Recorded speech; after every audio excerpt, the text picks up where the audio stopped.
Let me ask you a question. If hard work really made people rich, why are more hardworking people feeling poorer than ever before? To really get to the bottom of this, we have to look past the numbers for a second and just listen. We're going to start with the voices of people who did everything right, who should be enjoying their retirement but simply can't. Think about that for a second. 82 years old.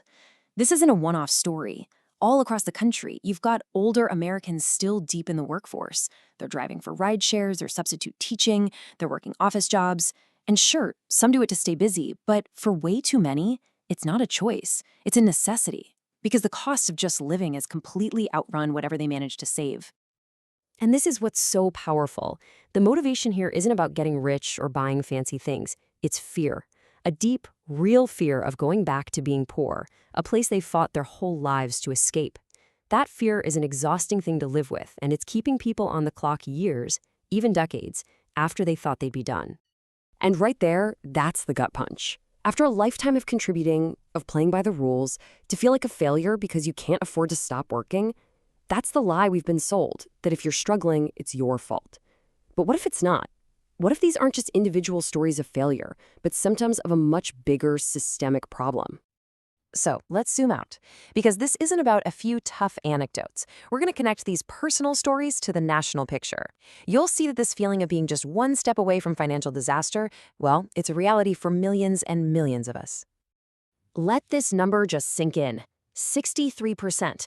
That's almost 2 out of every 3 American workers who couldn't cover a simple $500 emergency.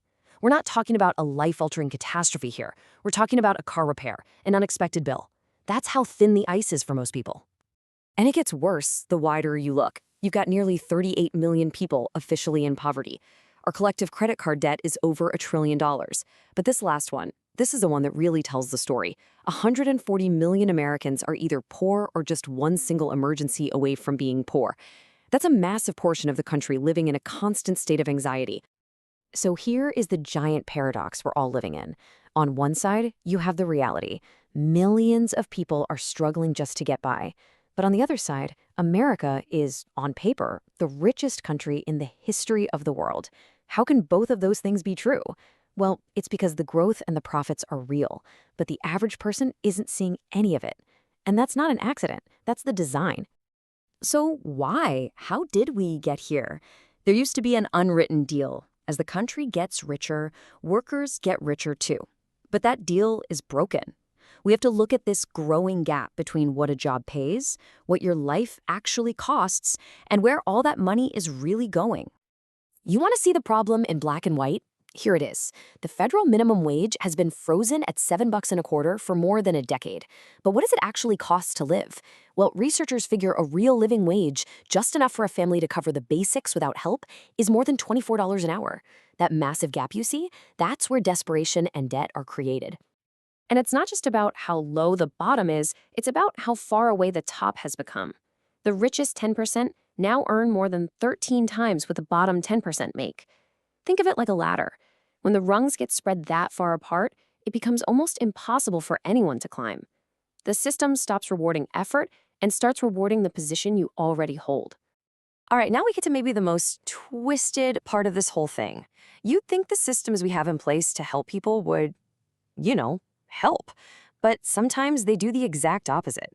They create a trap that can be nearly impossible to escape. It's called the welfare trap.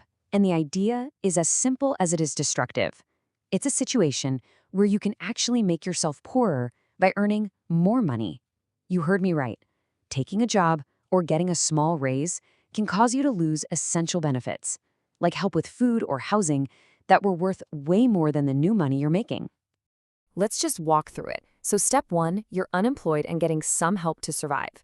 Step 2, you do what you're supposed to do. You go out and find a job.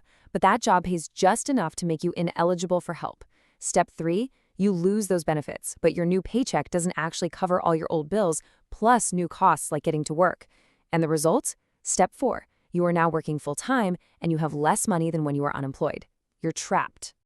So when you piece all of this together, the wages that don't keep up, the insane inequality, the traps built right into the system, it really forces you to take a step back. It makes you wonder if we've been asking the wrong questions about poverty this whole time. And that leads us right here. to the most important question of all. When you see millions upon millions of hardworking people all failing at the same time, is it more logical to assume they're all lazy or making bad choices? Or is it maybe more likely that the game itself is rigged? Someone explained this using the perfect analogy. It's like a game of musical chairs. If you have 10 people playing but only 8 chairs, 2 people are guaranteed to lose. It doesn't matter how hard they try or how fast they run. And we spend so much time blaming the people left standing instead of asking the obvious question, what if the problem was never the players, but the fact that someone decided there wouldn't be enough chairs for everyone from the very beginning?